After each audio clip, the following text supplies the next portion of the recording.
Okay, we're just wrapping up here. We're at Mercedes-Benz of Orange Park. We're in Orange Park, Florida.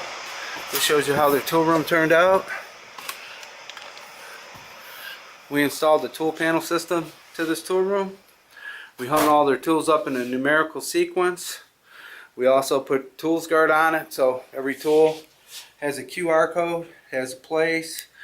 All the guys will download the app on their phones, and when they need a specialty tool, they'll come into the tool room. There'll be a lock on it. They can operate the lock with the app, and they'll recognize who came in the tool room. And then when they come in here to sign out a tool, they can either use a number, they can use a description from outside the room, or when they get in here, they can scan the QR code. Everything has a QR code. Everything has a home. Okay, over here is a tool organization's rack system.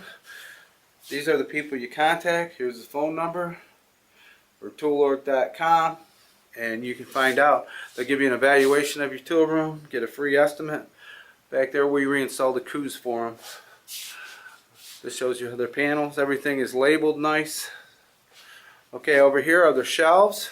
All them kits over there are in these small totes. This is another product of Toolorg. We make up these kits. We put a QR code on them with their number, and it also tells the technician where to bring that back to. Okay, over here are all their test cables. Same thing. They all have a QR code. So if a technician needs that cable, he comes in here and he can scan that. Like I said, he can sign it out from outside the room, whatever he chooses to do. And we also have a few things outside the room set up for him. They seem to work real good for BMW and Mercedes-Benz. We set them up this tool chest. We got all their spring compressor tools in there. And with that, we work for Aaron, Josh, and Z, a great group.